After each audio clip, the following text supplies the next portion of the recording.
Buenas tardes, alumnos. Esperando que todos se encuentren bien. Vamos a dar inicio a la séptima clase de lenguaje y comunicación para segundo ciclo. Lenguaje y comunicación para segundo ciclo. Vamos a ver cuántos tenemos conectados. Cintia, Patti, que poquitos Hola, hay. profe, ¿cómo está? Bien, bien, gracias. Acá, como todo en cuarentena, Bueno, cuidándonos. Hola, profe. Hola, buenas tardes. contenta, contenta. Muy buenas tardes. Vamos a pasar a ver un contenido en la clase de hoy, un contenido que se hace necesario tratarlo de una forma más particular, ya que lo hemos tocado de una forma un poco más general o más global, que se refiere al contenido sobre los géneros literarios. Sobre los géneros literarios. Ya vimos el texto expositivo, hemos visto la publicidad, la propaganda, hemos visto el texto argumentativo, que yo les dije la importancia que tenía para ustedes en este año. Ahora, complementariamente a todo lo anterior, y también dando por hecho de que va a aparecer algún texto que pertenece a un género literario, vamos a pasar a ver los géneros literarios, cada uno de ellos, y con actividades para que vayamos trabajando en clase. Hoy les voy a pasar ahora a compartir la diapositiva correspondiente, que está ahí. Vamos a ponerla en modo de presentación.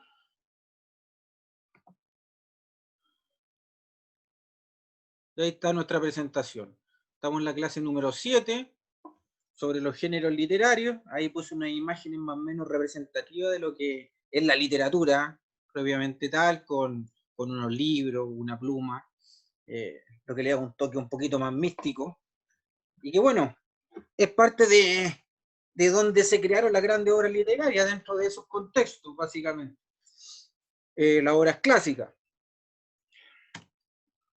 Vamos a recordar, antes de seguir avanzando, algunas cuestiones importantes vistas en la clase anterior.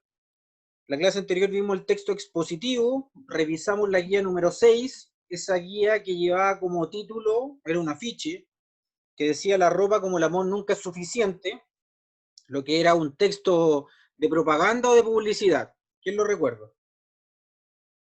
Propaganda o publicidad. Publicidad. Publicidad. Muy bien.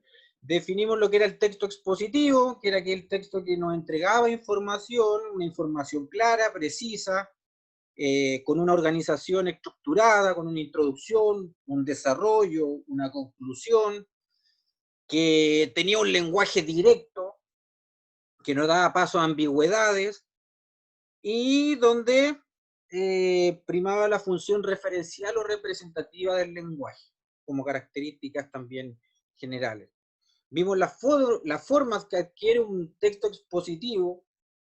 En su extensión, el texto expositivo adquiere distintas formas. En algunos pasajes adquiere la forma de descripción, en otros de narración, en algunos de caracterización, de ejemplificación, de comparación, pero prima la de narración. Esa es la forma que más prima o más se utiliza cuando se elabora un texto expositivo.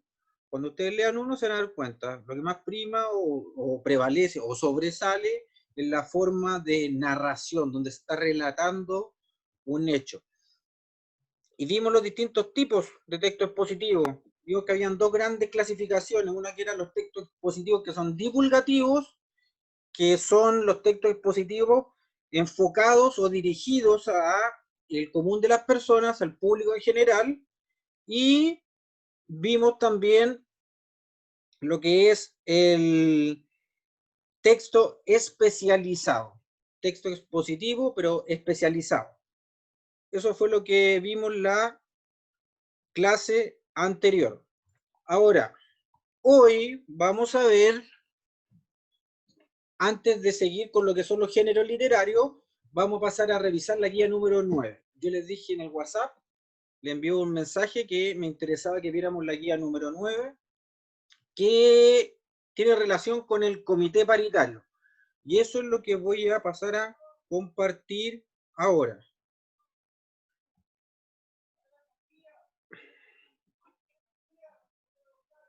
Acá está. Esta es la guía número 9 de segundo ciclo de lenguaje y comunicación. ¿La recuerdan o no? ¿Recuerdan? Sí. ¿Recuerdan esta guía? Ya, bueno. Este es un afiche. Tiene modo de afiche esta guía. Porque esto perfectamente lo podríamos encontrar en la calle, en un metro, en una construcción, en un lugar de trabajo cualquiera. El texto es bien claro. Dice, su empresa tiene más de 25 empleados. Después hay una imagen de trabajadores en una obra. Y dice, debe formar el comité paritario de higiene y seguridad. ¿Qué es un comité paritario? Es un organismo técnico regulado por la ley, compuesto por 3 representantes de la empresa y 3 trabajadores, elegidos por votación para detectar y evaluar los riesgos de accidentes y enfermedades profesionales. ¿Cuáles son sus principales funciones? Refiriéndose al comité paritario, instruir sobre la correcta utilización de equipos de protección personal, vigilar el cumplimiento de medidas de prevención de higiene y seguridad, investigar causas de accidentes y enfermedades profesionales en la empresa, adoptar medidas de higiene y seguridad para la prevención de riesgos profesionales. Última, promover la capacitación. Participa a modo de cierta invitación. Y luego sale acá abajo, dirección del trabajo. ¿Ya? Este texto, ¿cómo se clasifica? ¿Como una publicidad, un poema, un cuento o una propaganda? Una propaganda. Es una propaganda. ¿Por qué una propaganda? Porque está dando una información y no tiene fines de lucro. Está Perfecto. dando a conocer algo. Perfecto. Se está dando a conocer algo informando en qué consiste un comité paritario. ¿Ok? Tiene un fin instructivo de enseñanza, básicamente. Luego dicen la 2, y es donde muchos se confunden cuando yo hago esta guía. Dice, ¿qué relación se puede establecer entre el texto y la imagen que aparece en el afiche? Si uno se fija en el texto, cuando comienza a leer, ¿el texto a quién va dirigido? Si yo leo la primera pregunta que hay ahí. A la empresa. Si dice, su empresa tiene más de 25 empleados, ¿a quién va dirigido ese texto? A las empresas. A las empresas, ¿cierto? A los empresarios.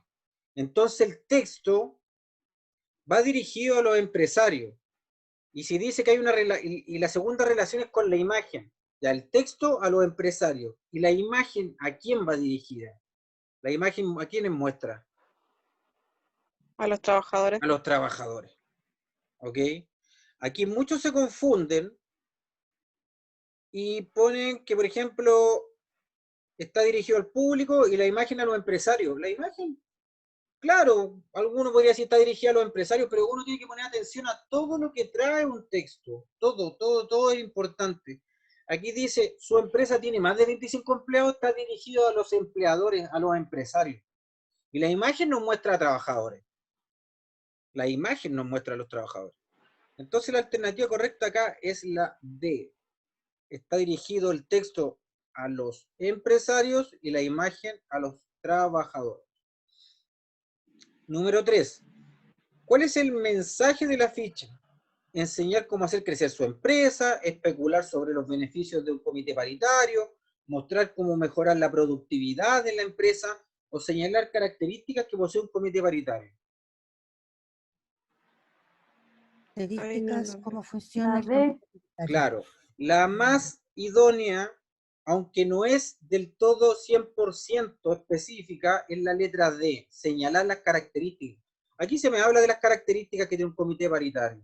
Ya habla de las funciones, habla de las personas que debe poseer, por lo tanto es la letra D. En ningún momento se muestra cómo mejorar la productividad de una empresa. Uno también puede ir descartando. La A dice, enseñar cómo hacer crecer su empresa. ¿Habla de eso en alguna parte? No. Y uno puede tachar acá, tachar, le pone una X al lado de acá, al lado derecho. Luego, especular sobre los beneficios de un comité paritario Se habla algo sobre los beneficios, es verdad, pero no se especula. ¿Qué quiere decir especular? Que uno va a suponer algo sin ninguna certeza. Lo que se muestra ahí es algo con certeza de lo que posee un comité paritario. Por lo tanto, el especular ya me deja fuera esto. Hay certeza de las funciones que tiene un comité paritario. Aquí queda esta fuera, una X que al lado le podría poner. Luego mostrar cómo mejorar la productividad en la empresa. También no se muestra cómo mejorar la productividad en la empresa, al contrario, el comité paritario es un comité que tiene una función de seguridad, básicamente, ¿cierto? Para los trabajadores. Número 4. ¿Cuál es el requisito que se debe cumplir para formar un comité paritario? ¿Cuál es? Tener más de 25 trabajadores. Debe tener más de 25. Ahí lo dice. ¿Su empresa tiene más de 25 empleados? Claro. Si su empresa tiene más de 25 empleados, usted está en condiciones de formar un comité paritario. Por lo tanto, en la letra B. Esa es una información explícita que está en el texto. Si yo voy al texto, la voy a encontrar. ¿Cuál es el propósito del afiche? Denunciar los accidentes laborales, promover la instalación de comités paritarios, informar sobre un aspecto de la legislación laboral, incentivar la creación de grupos organizados en la empresa. Aquí también hay confusiones. Algunos me dicen que se está incentivando la creación de grupos organizados en la empresa. Sí, pero ¿cuál es la más adecuada? La que apunta más a lo que se pregunta. Crear, informar sobre un aspecto. Promover, crear.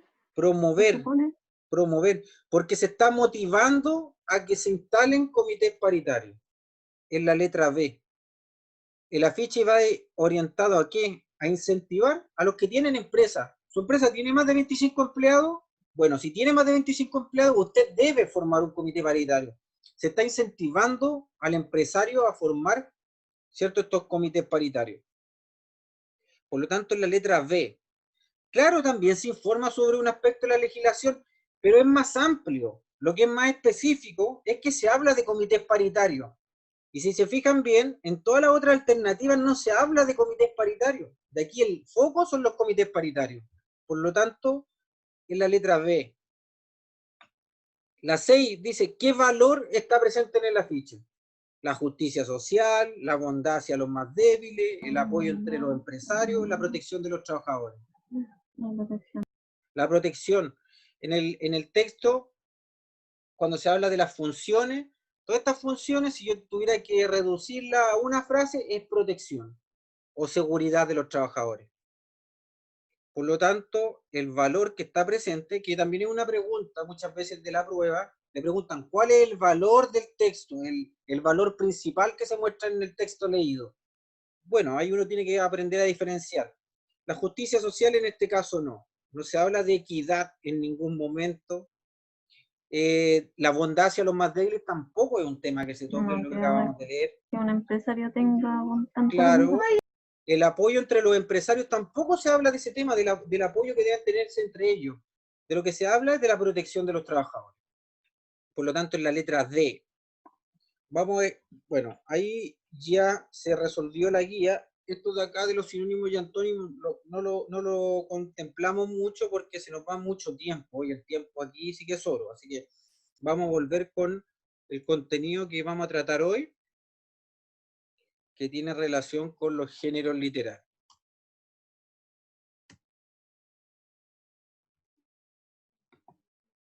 ¿Qué son los géneros literarios? Yo creo, bueno, los que estuvieron el año pasado, que yo toqué este tema también, pero siempre está bien volver a reiterarlo. Los géneros literarios son parte de la literatura, valga la redundancia. Yo les dije que existen dos universos de texto, los que son literarios y los que no son literarios.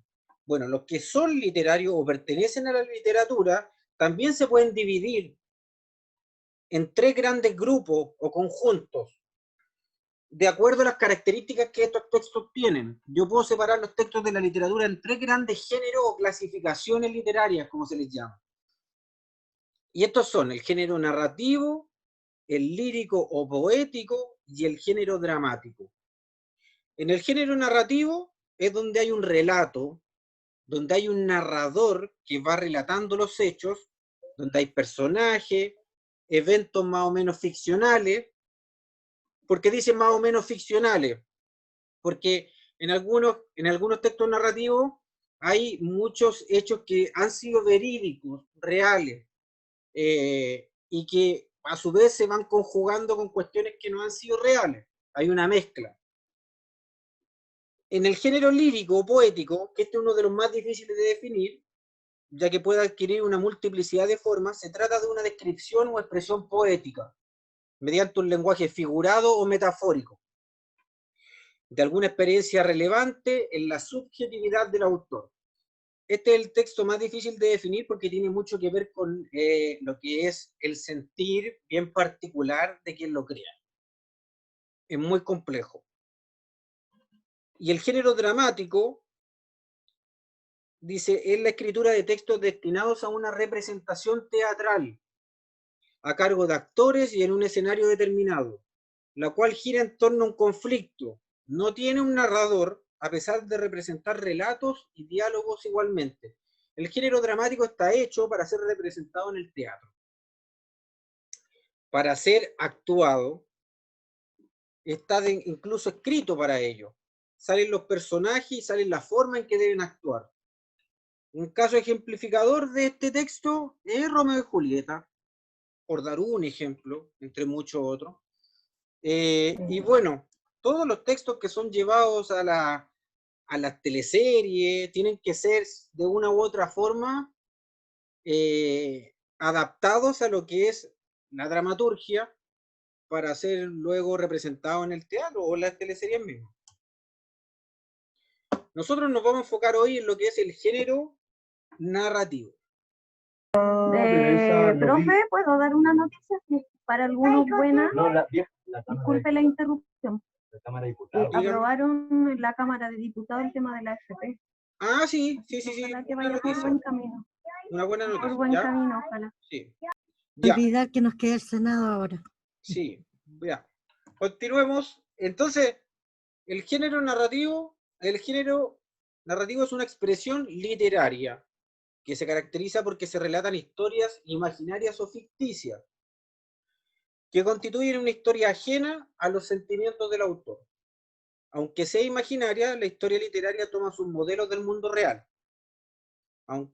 Esta relación entre imaginación y experiencia, entre fantasía y vida, es lo que le da un valor especial a la lectura en la formación espiritual de la persona.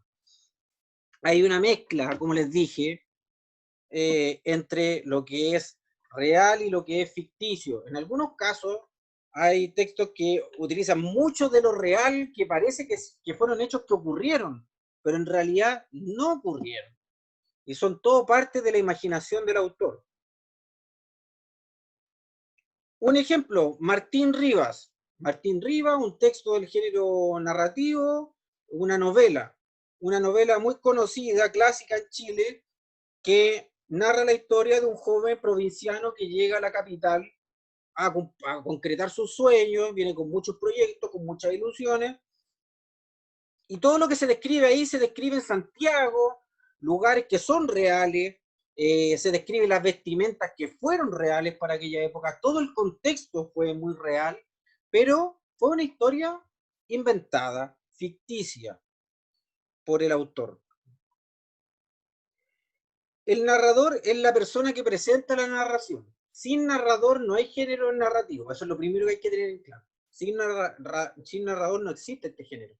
Él es el encargado de dar a conocer el mundo imaginario del lector, al lector, el cual está formado por personajes que realizan acciones dentro de un espacio determinado y que suceden dentro de unos límites temporales precisos.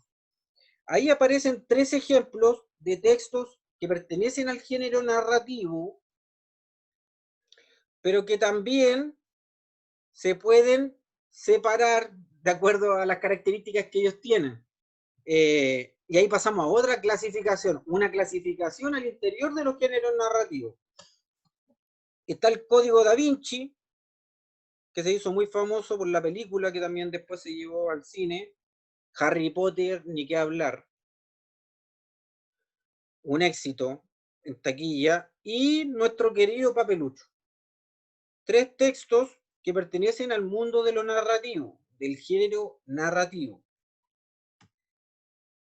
¿Cuáles son las características de este género? Si tuviéramos que hablar de características, lo que lo diferencia de los otros géneros, que tiene que haber un narrador. Siempre existe un personaje ficticio que relata la historia. Siempre. Este puede estar en primera persona, eso quiere decir que puede estar contando la historia, siendo parte de la historia, en primera persona, como lo hace Papelucho. Puede estar en segunda o tercera persona, es decir, de afuera, ¿cierto? Observando lo que ocurre. Pero si existe este relator o narrador, créanme que ya podemos empezar a decir esto pertenece al género narrativo. No hay duda. Es ficticio, como todos los textos literarios, tiene la característica de ser ficcionales o ficticios. ¿Qué quiere decir que son ficticios? Eso ya debiera manejarse. ¿Qué quiere decir eso? Que no es real. Que no es real, que fueron creados, ¿cierto?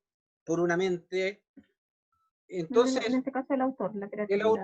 El autor es el que crea estos mundos. Los textos que pertenecen a la literatura tienen una naturaleza ficcional, es decir, su base es fruto de la creatividad del autor. La mente del autor, la prolífica mente del autor, es la que va a crear estos mundos que va a narrar. 3. Se escribe en prosa. Es una característica muy marcada de los textos narrativos. Esto quiere decir con un lenguaje directo que representa los hechos que reconstruye, o los hechos que reconstruye, por ende se usa la función representativa del lenguaje. Es, como les dije en alguna ocasión, la prosa es la forma de escribir con la cual nosotros tenemos relación o familiaridad, ya que naturalmente nosotros escribimos en prosa. Si queremos escribirle una carta a alguien, escribimos en prosa. Cuando le escribimos un mensaje por WhatsApp a alguien, le escribimos en prosa, con un lenguaje directo, siendo lo más claro posible, sin dar paso a mayores ambigüedades, esperando que el otro me entienda de una forma más rápida, más certera, más precisa. 4. Existe un espacio y tiempo. Hay un escenario donde transcurren los hechos, por lo tanto hay un orden cronológico. En el género narrativo hay claramente un orden cronológico en el cual se van desarrollando los hechos y un espacio en el que estos se desarrollan. Ustedes dirán, bueno, pero eso ocurre en todos. No ocurre. Por ejemplo, en los poemas no es una característica esencial de ellos que se tenga que mostrar claramente en el espacio en que está expresándose el autor. Para nada. Ni el tiempo muchas veces son importantes. Y 5ª característica, el género narrativo se divide en subgéneros, en otros subgéneros, como por ejemplo el cuento, que es el más famoso, la novela, el mito, la epopeya, la leyenda y la fábula. Todos esos textos forman parte del género narrativo. Son subgéneros. Es decir, al interior del género narrativo podemos encontrar estos tipos de textos que forman parte de esta clasificación. ¿Y qué subgénero importante vamos a destacar hoy? El cuento. El cuento es una narración breve, oral o escrita, en la que se narra una historia de ficción, con un número de personajes bien reducido. Son poquitos los personajes que hay en un cuento. Una intriga o trama poco desarrollada y un clímax o desenlace final rápido, bien breve, bien explosivo en algunos casos. Ahí hay cuentos para niños, que todos en algún momento leímos. Por lo menos en Latinoamérica, ¿cierto? ¿Quién no ha leído alguno de estos cuentos? Incluso hoy hay nuevas modalidades de cuentos que se llaman microcuentos. De hecho, se hacen concursos públicos, como el de Santiago en 100 palabras, no sé si alguien lo recuerda. Sí, Santiago en 100 palabras. En el fondo son entre cómo se ve la vida urbana, algo así. Ahí tienes todo. Sí. Bueno, sí. Más o menos relacionado con todo lo que es Santiago. Claro. Sí, y el ganador o los primeros lugares, después esos microcuentos los plasmaban en, en, en los metros, me acuerdo, que en el metro ponían, ¿cierto?, los microcuentos que habían sido como primeros lugares. Es un muy bonito concurso. Entonces ha adquirido distintas modalidades. Hay microcuentos de 100 palabras, de menos incluso, pero en general una característica del cuento es que son breves. Son breves los cuentos, una historia de ficción breve, una narración breve de hechos bien reducidos, con un número de personajes bien acotado, y que es cierto, tiene un desenlace más o menos inesperado y sorpresivo. Ahora, la diferencia con la novela principalmente es esa, que la novela es mucho más extensa. La novela es mucho más extensa, y como dice ahí, consiste en una narración literaria más o menos extensa, usualmente de carácter ficcional, en la que se cuenta una serie de eventos prolongados en el tiempo, con el fin de entretener y brindar placer estético a sus lectores. Las novelas se caracterizan por tener una trama compleja, abundante de digresiones o vericuetos, protagonizada generalmente por varios personajes. Acá el tema es distinto. Acá hay muchos personajes, son muchas las situaciones que se desarrollan a lo largo de una novela, son muchas las relaciones que hay entre los personajes, por lo tanto son libros más bien extensos. Ahí hay tres grandes ejemplos: El Quijote de la Mancha, Un viaje al centro de la Tierra y la obra clásica de Gabriel García Márquez, 100 años de soledad. Ahí por dar tres ejemplos de novelas muy, muy famosas a nivel mundial. Ni que hablar del Quijote, ¿cierto?, que es considerada como la obra clásica, una de las más importantes en la historia de la literatura. Es muy linda esa historia. Sí. El viaje al centro de la Tierra también, donde se narra, ¿cierto?, cómo unos expedicionarios encuentran la forma de acceder al centro de la Tierra, y donde hay un mundo maravilloso también. Y Gabriel García Márquez, premio Nobel de Literatura, al igual que Pablo Neruda y Gabriela Mistral, que son nuestros, él creó esta obra mágica donde también se conjuga lo real con lo imaginario y con lo mágico, y dio paso a una nueva tendencia en la literatura que se llama el realismo mágico. Aquí es donde aparece el famoso pueblo de Macondo en esta obra, de que en Macondo ocurren cosas extraordinarias, cosas que rompen con lo que es la normalidad. De ahí el famoso Macondo, ya que después todos lo conocen por la cumbia, pero en realidad de aquí surge, de la famosa obra de Gabriel García Márquez, 100 años de soledad. Otro subgénero narrativo, el mito. El mito, dice, historia fabulosa de tradición oral que explica por medio de la narración las acciones de seres que encarnan de forma simbólica fuerzas de la naturaleza, aspectos de la condición humana. Se aplica especialmente a la que narra las acciones de los dioses o héroes de la antigüedad. Podríamos dar miles de ejemplos, porque a lo largo de la historia todos los pueblos han tenido su mitología, todos han tenido su panteón de dioses, todos han tenido sus formas de ver la creación del planeta, de la humanidad, de la naturaleza, encarnada en dioses. Desde los griegos, ¿cierto?, con Zeus, Poseidón, etc. Los romanos también, los egipcios ni qué hablar, y bueno, nuestros pueblos también originarios. Y acá se muestra un ejemplo de este personaje, el Trauco, que ahí sale descrito como un ser maligno que habita en los montes, de extrema fealdad y aficionado a derribar árboles, dice. Tiene el poder de seducir y conquistar a las mujeres, en especial a las más jóvenes, culpable de todos los hijos ilegítimos de Chiloé. Así era el Trauco de perverso. El Trauco, como todos los mitos, tiene una base histórica. tiene una base histórica el nacimiento del Trauco.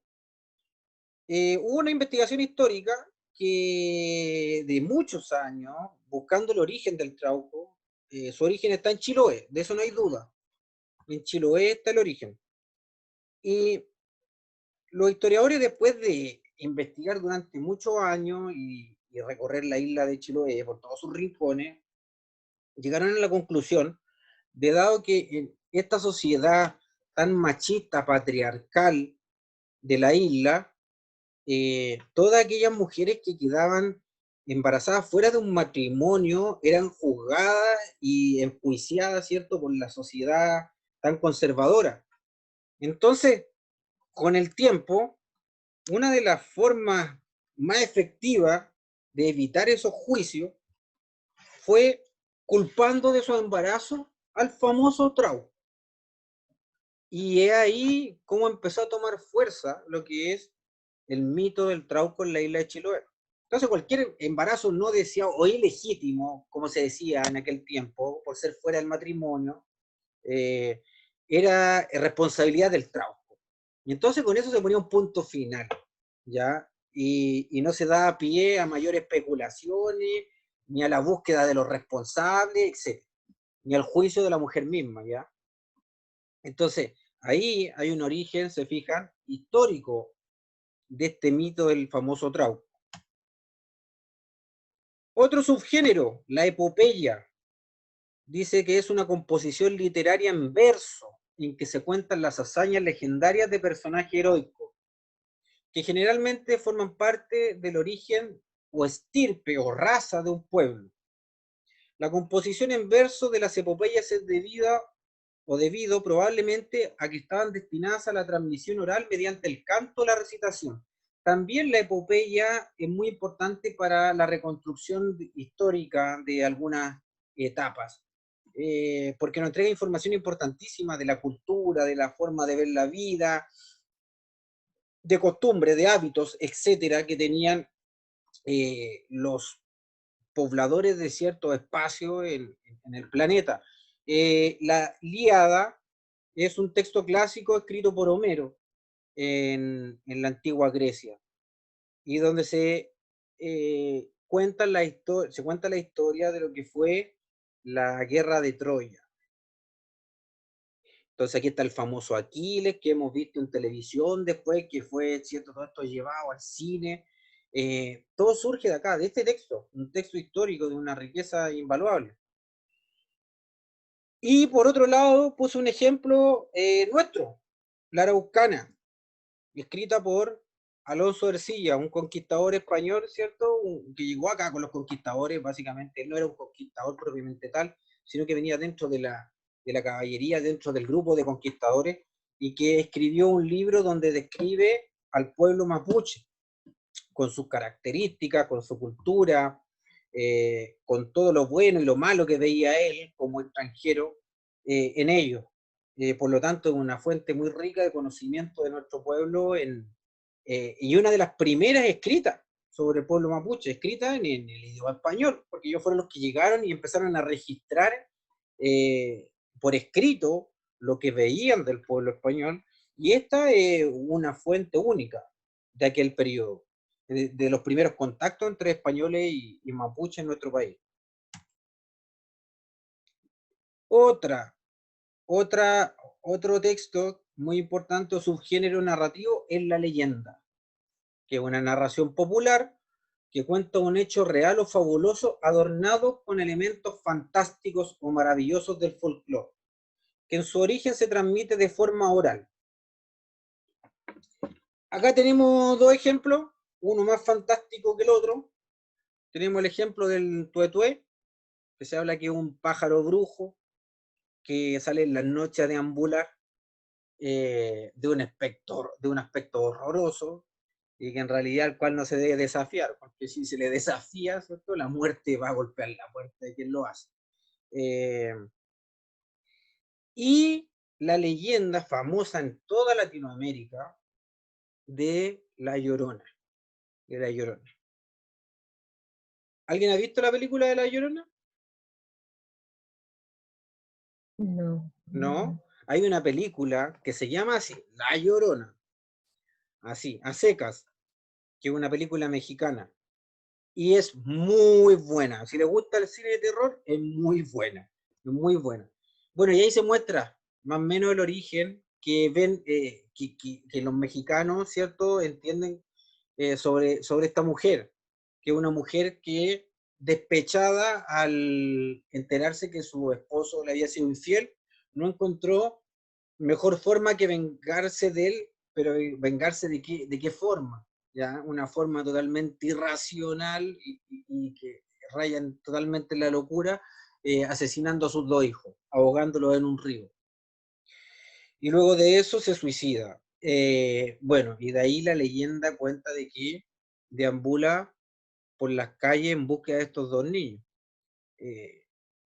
Una leyenda, pero característica del folclore latinoamericano. El tuetué es más bien chileno, pero la Llorona es algo que uno logra apreciar a lo largo de toda Latinoamérica, como el viejo del saco. El famoso viejo del saco, con el cual nos asustaban a todos aquí, es una leyenda que recorre toda Latinoamérica. El viejo del saco. En otros lugares le dan otros nombres, pero básicamente es lo mismo, ¿ya? El famoso viejo del saco. Y la última es la fábula, que esta ya es más breve aún, enfocada en los niños, y donde los personajes adquieren características humanas sin ser humanos. ¿Me explico? Una tortuga ahí, por ejemplo, con la liebre, en esa clásica fábula, adquieren características humanas, compiten, ya como lo hacen los humanos, hablan, muestran una forma de ser, una personalidad en el texto, y también lo que tiene una fábula es que nos deja una moraleja. Esa es una característica muy importante. Es muy didáctica y deja una moraleja. Por eso que se le hace leer tanto a los niños. Deja una enseñanza este texto. Son cortitos, con pocos personajes, pero lo principal es que siempre deja una moraleja o enseñanza a quien lo lee. Por eso son muy prácticos en el aula, sobre todo con los niños, de enseñanza básica. Ahí está la famosa de la liebre con la tortuga, donde la liebre arrogante desafía a la tortuga, y la tortuga a paso lento, siendo perseverante, logra llegar a la meta, y la otra, durmiendo ahí de arrogante, de soberbia, pierde la carrera. Llegamos justo al final. Hay un mensaje de despedida, ¿cierto? Queda prohibido no sonreír a los problemas, no luchar por lo que quieres, abandonarlo todo por miedo, no convertir en realidad tus sueños. Y es de nuestro famoso Pablo Neruda. Quedan 2 minutos. Si alguien tiene alguna consulta, la puede aprovechar de hacer ahora, en este momento. ¿Alguna duda? No, profe. No, profe, de ¿No? mi parte ninguna. ¿Todo bien? Ya, muy bien. La próxima clase vamos a pasar a ver lo que es el género lírico. Lírico o poético. También yo esto lo he visto con los de primer ciclo, con los chicos de primer ciclo, porque en los 2 ciclos preguntan sobre los géneros literarios. Hay algún texto que les va a tocar sobre alguno de los géneros literarios, y yo prefiero asegurarme y verlo con ustedes. Y también quiero revisar alguna guía que yo les voy a informar el mismo día miércoles para que estén atentos. Les voy a pedir que tengan a mano una de las guías que hemos desarrollado, y así podamos resolver algunas dudas. ¿Ok? Que tengan una bonita semana, cuídense mucho, y recuerden que todavía no estamos de tiempo como para retornar a la normalidad, ya todavía falta. Cuídense mucho, saludos. Ya, Chao, profe, profe, gracias. Chao, profe, gracias. Chao, chao. Chao, chao.